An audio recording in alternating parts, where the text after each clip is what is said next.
Marcos Villegas here with Tom Loeffler, the head of K2 Promotions. Here in Santa Monica, we're on Saturday. There's a big card going on with one of his marquee fighters, Mr. Gennady Golovkin, taking on Marco Antonio Rubio at the StubHub Center, where over 9,000 fans are going to pack the house. 9,000 people there, bleacher seating. I haven't heard of that in a very long time. It's never happened. Never happened for boxing before.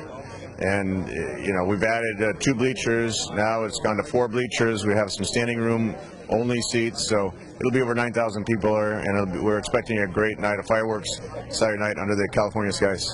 Are you surprised about the reaction, the ticket sales for this event? Did it go beyond your expectations? You know, we wanted to have as many people there for Gennady's debut here in Southern California. So we priced them very reasonably. So we wanted to have a full house. I was expecting it to sell out by fight time, but never. I mean, we sold out a month before the fight. That's when we had to add more seats. So it's been a tremendous reaction for Gennady's fight.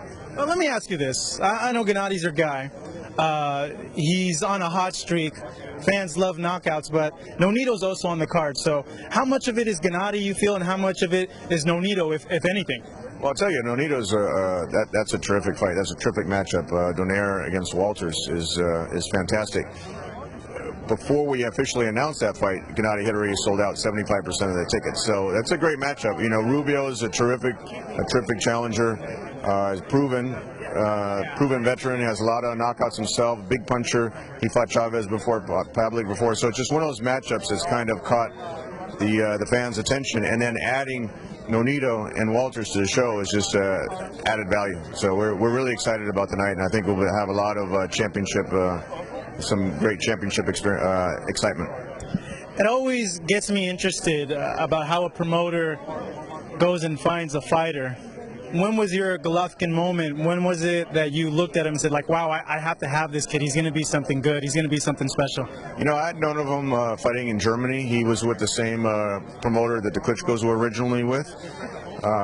His managers contacted me and said, They want Gennady to come to America. We're based in LA, and wanted to fight in the U.S. You know, he was training with Abel already in Big Bear, and I've known Abel for over 20 years, and Abel only lives 2 hours away from me.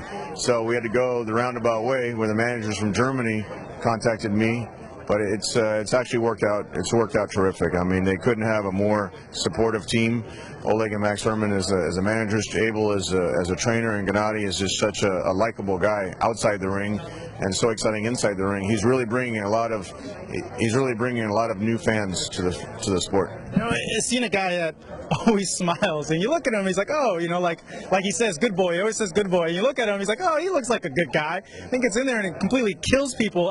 Do you know when the switch goes off when you look at him? I tell you, he's got that very unique and rare quality where he can be very aggressive and dominating in the ring, and be so humble and respectful outside the ring. And I think that's what gravitates people to watch him fight. They actually like to support him, and he provides more excitement.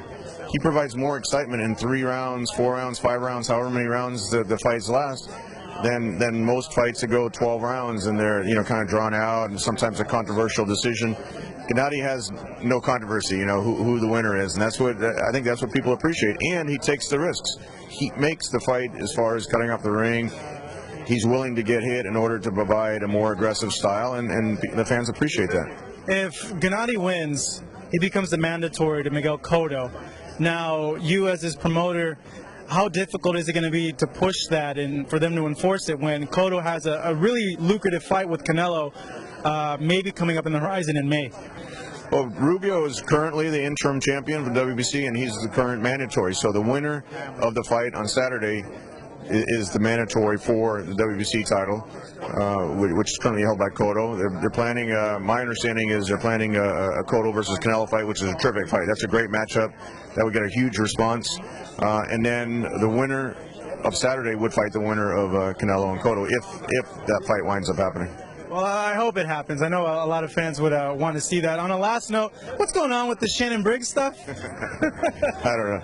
Shannon, I don't know. I mean, he's gotten a lot of publicity over those stunts. Show the people what you do, I do. What you eat, I eat, kid. What you eat, I eat, kid. It's my shit. Yeah, that's right. That's right. That's right. Thank you, Shannon. I told you. Everything you do, I do. Everything you do, I do. Thanks, man. Thanks, man. Thanks, man. Thanks, Dad. What's up, Dad? How you doing? I tell you.